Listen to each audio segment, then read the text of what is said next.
નમસ્કાર, આપ જોઈ રહ્યા છો નેશન પ્લસ ન્યૂઝ. હું છું આપની સાથે હિરલ પંડ્યા.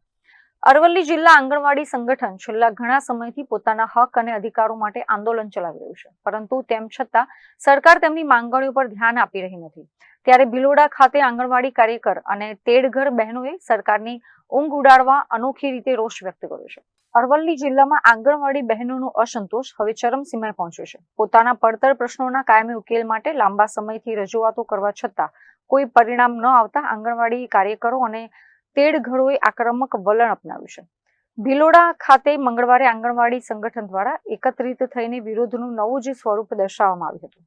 ચોંકાવનારી બાબત એ છે કે સરકાર સુધી પોતાની વેદના અને અવાજ પહોંચાડવા માટે બહેનોએ અહીં વિધિવત રીતે સરકારનું બેસણું યોજ્યું હતું. બેસણાના કાર્યક્રમમાં મોટી સંખ્યામાં હાજર રહેલી મહિલાઓએ જમીન પર બેસીને સરકારની નીતિઓ સામે આકરા પ્રહારો કર્યા હતા અને પોતાની આર્થિક તેમજ સામાજિક મુશ્કેલીઓ વર્ણવી હતી. બહેનોએ આક્ષેપ કર્યા છે કે દિવસ રાત સરકારી યોજનાઓ સફળ બનાવતી આંગણવાડી બહેનોનું શોષણ થઈ રહ્યું છે અને તેમના હક આપવામાં ભેદભાવ રખાય છે.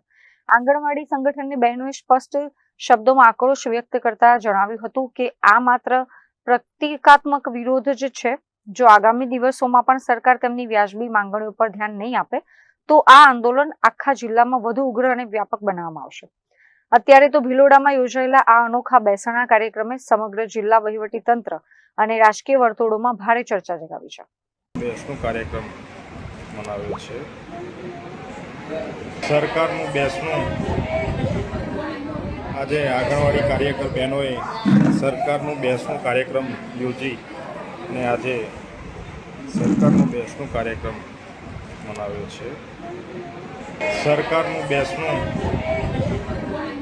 આજે આંગણવાડી કાર્યકર બહેનોએ સરકારનું બેસણું કાર્યક્રમ યોજી.